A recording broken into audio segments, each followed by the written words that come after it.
everyone, aku Widya. Di video kali ini, aku mau bahas materi mengenai lingkungan bisnis dari mata kuliah Business Environment yang diampu oleh Bapak C. Gunawan. Adapun poin-poin yang akan aku sampaikan, yang pertama adalah pengertian dari lingkungan bisnis, yang kedua, komponen-komponen lingkungan bisnis, dan yang terakhir, sikap pebisnis dalam menyikapi lingkungan bisnis yang semakin dinamis. Oke, kita mulai dari pengertiannya dulu ya. Apa sih sebenarnya lingkungan bisnis?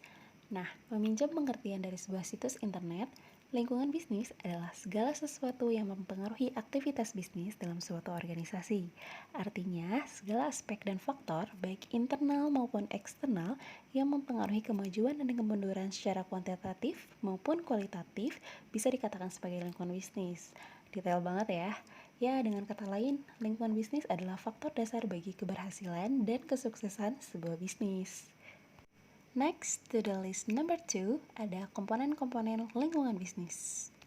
Oke, untuk komponen-komponen lingkungan bisnis ini dibagi lagi jadi dua ya. Ada komponen internal dan ada komponen eksternal. Nah, untuk komponen internal ini dipengaruhi oleh 5 faktor. Yang pertama ada tenaga kerja atau manusia. Di sini tuh sebenarnya man atau manusia tidak hanya berperan sebagai tenaga kerja di perusahaan, tapi juga berperan sebagai konsumen dari produk perusahaan. Yang kedua ada money atau modal, yang merupakan sejumlah uang atau barang yang dibeli dengan uang tersebut untuk membuat produk yang lain. Di nomor 3 ada material atau bahan baku. Nah, ini sangat berpengaruh sekali ya terhadap kelancaran proses produksi sebab merupakan faktor pendukung utama dalam proses produksi. Yang keempat ada machine atau mesin, meliputi perlengkapan atau peralatan penunjang faktor produksi sebuah perusahaan.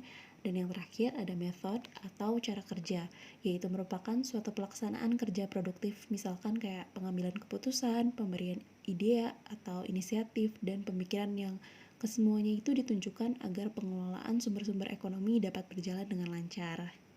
Nah, kita sudah sampai di komponen-komponen eksternalnya ya. Yang pertama ada pemerintah.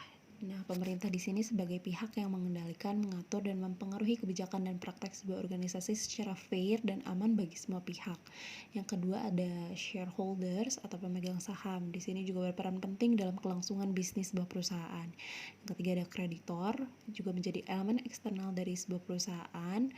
Pihak yang mampu menjamin keberlangsungan bisnis sebuah perusahaan, terutama ketika sebuah perusahaan mengalami keadaan di mana mereka membutuhkan modal. Yang keempat ada pesaing, adalah organisasi lain sejenis yang memperebutkan sumber daya, terutama uang konsumen ya. Nah, pesaing atau competitors ini merupakan elemen yang menentukan kesuksesan sebuah perusahaan dalam menjalankan bisnisnya. Next ada publik, dalam hal ini adalah masyarakat sebagai objek pemasaran atau marketing bisnis sebuah perusahaan. Tentunya dapat menilai produk-produk yang dihasilkan juga. Nah, lalu ada perantara atau distributor.